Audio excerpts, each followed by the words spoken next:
जय हिंद, वंदे मातरम। दोस्तों आज की वीडियो में हम लोग क्लास 12 का हिस्ट्री का मॉडल सेट 1 इसका कंप्लीट सॉल्यूशन को करने वाले हैं, जो कि आपके फाइनल बोर्ड एग्जाम से लिए काफ़ी ज़्यादा महत्वपूर्ण होने वाले। तो दोस्तों वीडियो स्टार्ट करने से पहले आपसे मेरा एक ही रिक्वेस्ट है कि यदि आप भी क्लास 12 का फाइनल बोर्ड एग्जाम में अच्छे नंबर लाना चाहते हैं तो आप इस वीडियो को शुरू से लेकर लास्ट तक जरूर देखेगा, क्योंकि दोस्तों आपका ये जो मॉडल सेट है इससे दोस्तों बहुत सारे क्वेश्चन आपके फाइनल बोर्ड एग्जाम में डायरेक्ट पूछे जाएंगे, ठीक है। और आपको जैक के द्वारा जो है वो टोटल 5 मॉडल सेट जारी किया जाएगा, जिसमें से ये जो है ये सेट 1 है, इसका कंप्लीट सॉल्यूशन यहाँ पे करवा दिया गया। और यदि बात करें आपका जो फाइनल बोर्ड एग्जाम होगा उसमें 40 नंबर का आपका ऑब्जेक्टिव और 40 नंबर का आपका सब्जेक्टिव होने वाला है। तो दोस्तों आपको यदि टाइम की बात करें तो टाइम आपको टोटल 1.5 घंटा आपको ऑब्जेक्टिव के लिए और 1.5 घंटा आपको सब्जेक्टिव के लिए दिया जाएगा, ठीक है। और यदि बात करें ऑब्जेक्टिव में कितने क्वेश्चन रहेंगे तो 40 क्वेश्चन रहेगा और हर एक क्वेश्चन का जो मार्क्स है वो एक मार्क्स का होने वाला है। तो चलिए बिना टाइम वेस्ट किए हुए आज की सुपरफास्ट वीडियो को स्टार्ट करते हैं। पहला क्वेश्चन फ्रेंड जो कि आपके बोर्ड एग्जाम से काफ़ी महत्वपूर्ण क्वेश्चन है कि 1922 ईस्वी में मोहनजोदड़ो की खोज किसने की। आने वाले ये मोहनजोदड़ो की खोज जो 1922 ईस्वी में हुआ वो किसके द्वारा हुआ, तो दोस्तों राखल दास बनर्जी ने जो है वो मोहनजोदड़ो का खोज किया था, ठीक है। तो ऑप्शन ये राइट आंसर हो जाएगा, राखल दास बनर्जी। और इस बात की जो मोहनजोदड़ो है वो कौन सा नदी के किनारे स्थित है, तो दोस्तों मोहनजोदड़ो जो है वो सिंधु नदी के किनारे स्थित है। और इस बात की जो मोहनजोदड़ो है वो अभी कहाँ पर है, तो पाकिस्तान में, ठीक है। और किसके नेतृत्व में इसका खोज हुआ फ्रेंड, तो जॉन मार्शल के नेतृत्व में जो है वो मोहनजोदड़ो का खोज हुआ था। लेकिन 2 में देखिए कि इंडिका की रचना किसने की। आने वाली जो इंडिका है इस पुस्तक की रचना किसके द्वारा किया गया, तो दोस्तों इंडिका की जो रचना है वो मेगास्थनीज के द्वारा किया गया। तो ऑप्शन बी राइट आंसर हो जाएगा। अगला क्वेश्चन है जो कि आपके स्क्रीन पर है कि पुराणों की संख्या कितनी है। तो दोस्तों पुराणों की कुल संख्या की बात करें तो पुराणों की कुल 18 है, तो राइट आंसर होगा ऑप्शन बी 18, ठीक है। नेक्स्ट 4 में दिया गया है कि सुलह ये कुल की नीति का प्रतिपादन भारत में किसने किया। आने वाली ये जो सुलह ये कुल नीति है इसका प्रतिपादन जो है वो भारत में किसके द्वारा किया गया था, तो जो सुलह ये कुल के प्रतिपादन की जो है वो भारत में जो है वो अकबर के द्वारा किया गया। तो ऑप्शन बी राइट आंसर होगा अकबर। यदि बात में ये अकबर है इनका जन्म कब हुआ, तो दोस्तों इनका जो जन्म है वो 15 अक्टूबर दोस्तों 1542 ईस्वी को हुआ था। तो कई बार क्वेश्चन में आपसे पूछा जा सकता है कि अकबर का जन्म कब हुआ, तो 15 अक्टूबर 1542 ईस्वी को। और इनका पूरा नाम जो फ्रेंड वो जलालुद्दीन मोहम्मद अकबर था, ठीक है। नेक्स्ट 5 पे देखेंगे कि इब्न बतूता ने अपनी यात्रा का विवरण किस भाषा में लिखा था। आने को बाद जो इब्न बतूता है वो अपनी यात्रा का जो विवरण किया था वो कौन सा भाषा में किया था, तो दोस्तों इब्न बतूता जो है अपनी यात्रा का विवरण जो है वो अरबी भाषा में किए थे। तो ऑप्शन डी राइट आंसर होगा अरबी भाषा, ठीक है। और इस बात में जो इब्न बतूता है इनका जन्म कब हुआ, तो दोस्तों इब्न बतूता का जो जन्म है वो 24 फरवरी 1304 ईस्वी को हुआ था। कहाँ पर हुआ था फ्रेंड, तो मोरक्को के तेंजिर शहर में, ठीक है। और यदि इनकी मृत्यु की बात करें तो इनका जो मृत्यु है वो 1377 ईस्वी में हुआ था, ठीक है। और ये भारत कब आए थे इब्न बतूता, तो 1333 में भारत आए थे। और कई बार क्वेश्चन में पूछा जाएगा कि इब्न बतूता भारत कब आए, तो 1333 में। यदि ईस्वी नहीं दिया जाएगा तो आपको सदी दिएगा, तो 14वीं सदी में भारत आए थे, ठीक है। और किसके कार्यकाल में आए, तो एमबीटी के कार्यकाल में। देखो 6 में दिया गया कि दामिन ये कोह क्या था। ये दामिन ये कोह है वो क्या था, दोस्त दामिन ये कोह जो है वो एक भूभाग था। तो ऑप्शन ये राइट आंसर होगा भूभाग, यानी यह पार्ट ऑफ लैंड यानी जमीन का टुकड़ा, ठीक है। अगला क्वेश्चन 7 में है कि रामानंद के शिष्य कौन थे। तो दोस्तों रामानंद के शिष्य जो है वो रैदास भी थे, कबीर भी थे और धन्ना एवं पीपा भी थे। तो ऑप्शन डी राइट आंसर होगा इनमें सभी। जो जी हाँ दोस्तों ये जो सभी है वो रैदास के शिष्य थे, रामानंद के शिष्य थे। तो ऑप्शन डी राइट आंसर हो जाएगा।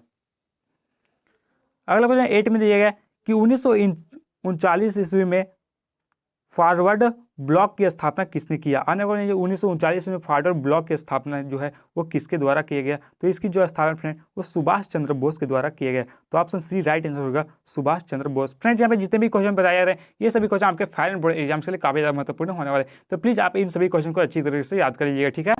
अगला क्वेश्चन 9 में दिया कि जालियांवाला बाग हत्याकांड कब हुआ। काफी ज्यादा इंपॉर्टेंट हो फ्रेंड आपके बोर्ड एग्जाम्स के लिए। तो दोस्तों जालियांवाला बाग हत्याकांड जो है वो 13 अप्रैल 1919 ईस्वी को हुआ था। तो ऑप्शन सी राइट आंसर हो जाएगा 13 अप्रैल 1919 ईस्वी। अगला क्वेश्चन 10 में है कि संथाल विद्रोह का नेता था। आने पर ये जो संथाल विद्रोह है इसका नेता कौन थे। दोस्तों संथाल विद्रोह का नेता की बात करें तो इसका जो नेता थे वो सिद्धू और कान्हू थे। तो ऑप्शन ये यहाँ पे राइट आंसर होगा सिद्धू और कान्हू। और यदि बात करें जो संथाल विद्रोह है वो कब हुआ था, तो 1855 ईस्वी में जो फ्रेंड वो संथाल विद्रोह हुआ था, ठीक है।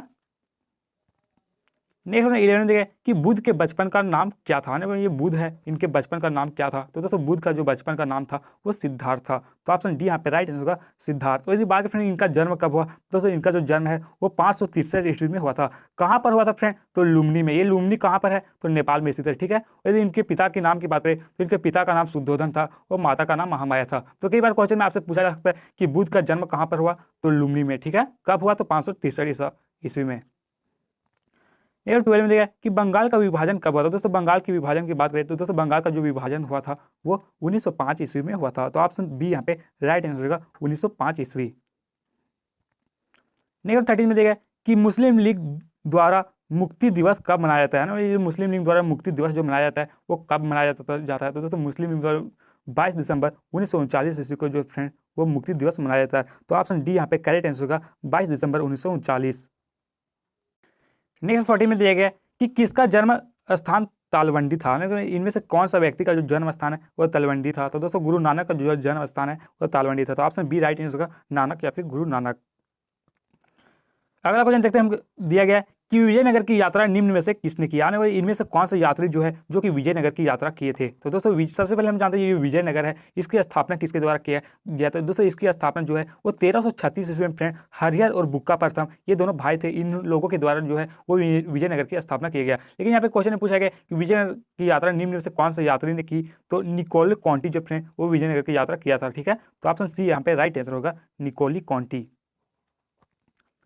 अगला 60 में दिया है कि असहयोग आंदोलन की शुरुआत किसने की। आने में जो असहयोग आंदोलन है काफ़ी आसान क्वेश्चन फ्रेंड, आगे आसान क्वेश्चन है कि जो असहयोग आंदोलन है इसकी शुरुआत किसने की? तो दोस्तों महात्मा गांधी के द्वारा असहयोग आंदोलन की शुरुआत किया गया। तो ऑप्शन ये राइट आंसर होगा महात्मा गांधी।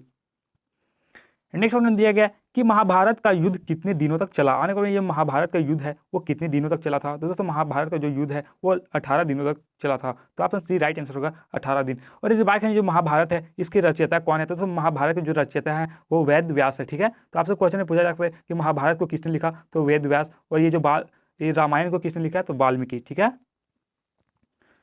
नेक्स्ट 18 में दिया कि किस मुगल शासक ने हिंदुओं पर से जजिया कर हटाया था ना। इनमें से कौन सा मुगल शासक जो है जो कि हिंदुओं पर जो जजिया कर लगाया जाता था उसको हटा दिया गया था? तो दोस्तों अकबर के द्वारा जो फ्रेंड वो जजिया कर को हटाया गया था। तो ऑप्शन बी राइट आंसर होगा अकबर। और यदि बात करें अकबर है इनका कार्यकाल कब से कब तक था? तो दोस्तों इनका कार्यकाल जो है वो 1556 ईस्वी से लेकर के 1605 ईस्वी के बीच चला था, ठीक है। तो दोस्तों अकबर ने जो फ्रेंड अपने कार्यकाल में बहुत सारे अच्छे काम किए, जिनमें से बहुत कुछ मैं बता देता हूँ। दोस्तों 1562 ईस्वी में दोस्तों इन्होंने सबसे पहले दास प्रथा को हटाया था, ठीक है। 1563 ईस्वी में तीर्थकर यात्रा को हटाया था और 1564 ईस्वी में जो फ्रेंड वो जजिया कर हटाया था। दोस्तों जजिया कर जो है वो गैर मुसलमानों से लिया जाने वाला एक कर था। 19 में देखिए कि बीजक में किसका उपदेश संग्रहित है। आने वाले ये जो बीजक है इसमें किसका उपदेश संग्रहित है? तो कबीर का। तो ऑप्शन ये राइट आंसर होगा कबीर। नेक्स्ट वन दिया गया आपके स्क्रीन पर है फ्रेंड कि बुलंद दरवाजा कहाँ है। काफी आसान क्वेश्चन फ्रेंड, ये जो बुलंद दरवाजा है वो कहाँ पर स्थित है? तो फतेहपुर सिकरी। तो ऑप्शन ये राइट आंसर होगा फतेहपुर सिकरी। अगला 21 में दिया है कि भारतीय राष्ट्रीय कांग्रेस की स्थापना किस वर्ष हुई। आने वाली ये भारतीय राष्ट्रीय कांग्रेस है इसकी स्थापना जो है वो कौन सा वर्ष हुई थी? तो दोस्तों भारतीय राष्ट्रीय कांग्रेस की स्थापना जो है वो 1885 ईस्वी में हुआ था। तो राइट आंसर ऑप्शन बी हो जाएगा 1885 ईस्वी। लेकिन 22 में देखिए कि संथाल विद्रोह किस वर्ष हुआ। ना ये संथाल विद्रोह है वो कब हुआ था? दोस्तों संथाल विद्रोह जो है वो 1855 ईस्वी में हुआ था। तो ऑप्शन यहाँ पे सी राइट आंसर होगा 1855। और इसके नेतृत्वकर्ता कौन कौन थे? तो सिद्धू और कान्हू, ठीक है। लेकिन 23 में देखिए कि भारत आने वाला प्रथम पुर्तगाली कौन था। काफी इंपॉर्टेंट फ्रेंड आपके एग्जाम्स के लिए जो भारत आने वाले प्रथम पुर्तगाली कौन थे? तो वास्को डिगामा जो फ्रेंड वो भारत आने वाले प्रथम पुर्तगाली थे। और दोस्तों इन्होंने ही दोस्तों भारत का खोज किया था। तो क्वेश्चन में आपसे पूछा जा सकता है कि भारत का खोज किसने किया? तो वास्को डिगामा। कब किए फ्रेंड? तो 1498 ईस्वी में जो फ्रेंड वो वास्को डिगामा जो है वो भारत की खोज किए थे। लेकिन 24 में देखिए कि हड़प्पा किस युग की सभ्यता है। तो दोस्तों हड़प्पा जो है वो एक कांस्य युगीन सभ्यता है, ठीक है। तो ऑप्शन बी यहाँ पे राइट आंसर होगा कांस्य युगीन। और दोस्तों बात करें जो हड़प्पा है इसकी खोज किसने किया? तो दोस्तों इसका खोज जो है वो दयाराम साहनी के द्वारा किया गया था। कब किया गया था फ्रेंड? तो 1921 ईस्वी में। कौन सा नदी के किनारे स्थित है? ये जो हड़प्पा जो है वो रावी नदी के किनारे स्थित है। लेकिन 25 में देखिए कि मुस्लिम लीग की स्थापना किस वर्ष हुई है ना। ये मुस्लिम लीग है इसकी स्थापना जो है वो कौन सा वर्ष हुआ था? तो 1606 में जो है वो मुस्लिम लीग की स्थापना हुआ था। तो ऑप्शन बी राइट आंसर होगा 1606। लेकिन 26 में देखिए कि पाकिस्तान शब्द किसने दिया ना। ये जो पाकिस्तान शब्द है वो इनमें से किसके द्वारा दिया गया? तो दोस्तों पाकिस्तान शब्द जो है वो चौधरी रहमत अली के द्वारा दिए गए। तो ऑप्शन सी राइट आंसर होगा, चौधरी रहमत अली। ठीक है। 27 दिए गए कि भारत का प्रथम मुगल शासक कौन था। यानी जो भारत का प्रथम मुगल शासक कौन था, तो दोस्तों भारत का प्रथम मुगल शासक जो है वो बाबर था। तो ऑप्शन ये राइट आंसर होगा, बाबर। ठीक है। और यदि बात करें ये बाबर है, इनका पूरा नाम क्या था, तो जहीरुद्दीन मोहम्मद बाबर। ठीक है। और यदि बात करें फ्रेंड, ये जो मुगल वंश की स्थापना इसी के द्वारा किया गया था। ठीक है, बाबर के द्वारा। और कब किया था फ्रेंड, तो 1526 ईस्वी में जो फ्रेंड वो मुगल वंश की स्थापना जो है वो बाबर के द्वारा किया गया। और इनका जन्म कब हुआ, तो दोस्तों इनका जो जन्म है फ्रेंड वो 14 फरवरी 1484 ईस्वी को जो फ्रेंड इनका जन्म हुआ था। ठीक है। और इनके पिता का नाम जो फ्रेंड वो उमर शेख मिर्जा था और माता का नाम कुतलुक निगार खानम था। नेक्स्ट 28 में देखिए कि गुप्त राजवंश के किस शासक को भारत का नेपोलियन कहा जाता है। इनमें से कौन सा शासक को जो फ्रेंड वो भारत का नेपोलियन कहा जाता है, तो दोस्तों भारत का जो नेपोलियन है वो समुद्रगुप्त को कहा जाता है। तो ऑप्शन ये राइट आंसर होगा, समुद्रगुप्त। नेक्स्ट 29 में दिया गया कि अमुक्त माल्यद नामक ग्रंथ के लेखक कौन है। ये अमुक्त माल्यद है, इसके लेखक कौन है, तो इसके जो लेखक है वो कृष्ण देवराय हैं। तो ऑप्शन सी राइट आंसर होगा, कृष्ण देवराय। ये जो पुस्तक है वो कौन सा भाषा में लिखा गया, तो दोस्तों ये जो पुस्तक है वो तेलुगु भाषा में लिखा गया है। ठीक है। और दोस्तों ये जो कृष्ण देवराय हैं वो ये तुलु वंश के सबसे महान शासक थे। ठीक है। और इनका कार्यकाल की बात करें तो दोस्तों इनका कार्यकाल जो है वो 1500 तुलु वंश का जो कार्यकाल फ्रेंड वो 1505 ईस्वी से लेकर के 1665 ईस्वी तक रहा। ठीक है। दोस्तों विजयनगर में कुल 4 वंशों ने शासन किया, संगम वंश, सुलु वंश, तुलु वंश और अराविडु वंश। तो दोस्तों तुलु वंश के जो सबसे महान शासक थे वो कृष्ण देवराय ही थे। ठीक है। नेक्स्ट 30 में दिया गया कि सिंधु सभ्यता का कौन सा स्थल मृतकों का टीला के रूप में विख्यात है। इनमें से कौन सा जो है वो सिंधु घाटी सभ्यता का जो है वो मृतकों टीला के रूप में विख्यात है, तो मोहनजोदड़ो। दोस्तों आपसे क्वेश्चन में ऐसे भी पूछा सकता है कि मोहनजोदड़ो है, इसका शाब्दिक अर्थ क्या होता है, तो मृतकों का टीला। ठीक है। तो आपको इसी डिटेल में पढ़ना था कि आपका एक भी एमसीक्यू क्वेश्चन आपके फाइनल बोर्ड एग्जाम में गलत नहीं हो। नेक्स्ट 31 में दिया गया कि पीरदर्शी किस शासक को कहा जाता है। दोस्तों 31 का जो राइट आंसर फ्रेंड वो हो जाएगा अशोक। जी हाँ दोस्तों, अशोक जो है फ्रेंड वो पीरदर्शी कहा जाता है। ऑप्शन ये यहाँ पे राइट आंसर होगा, अशोक।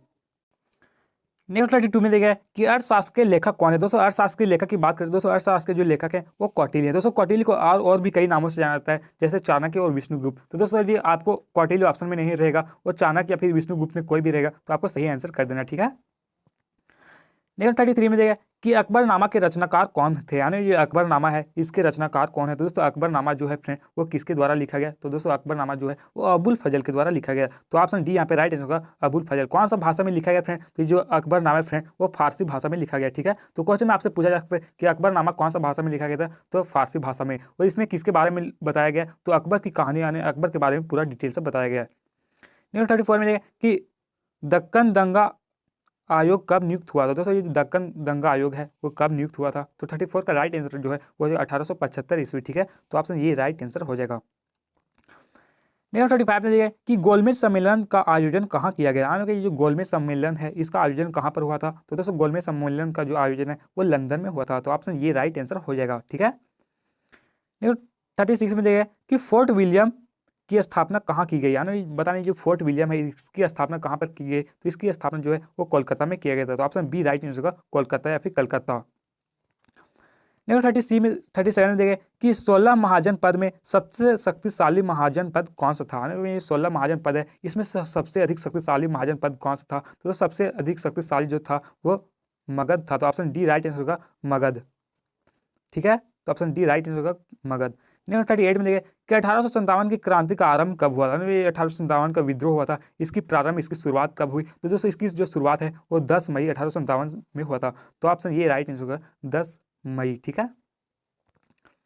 नेक्स्ट 39 में है कि दक्षिण अफ्रीका से महात्मा गांधी वापस कब आए। दोस्तों दक्षिण अफ्रीका से महात्मा गांधी कब आए थे, तो दोस्तों दक्षिण अफ्रीका से जो महात्मा गांधी है वो 1915 ईस्वी में आए थे। तो ऑप्शन सी यहाँ पे राइट आंसर होगा, 1915। और दोस्तों मैं आप लोगों से एक क्वेश्चन पूछ रहा कि जो महात्मा गांधी है इनका जन्म कहाँ पर हुआ था और कब हुआ था। आपको इसका आंसर जो है वो कमेंट बॉक्स में कमेंट करके जरूर लिखना कि महात्मा गांधी का जो जन्म है वो कब हुआ और कहाँ पर हुआ। ठीक है।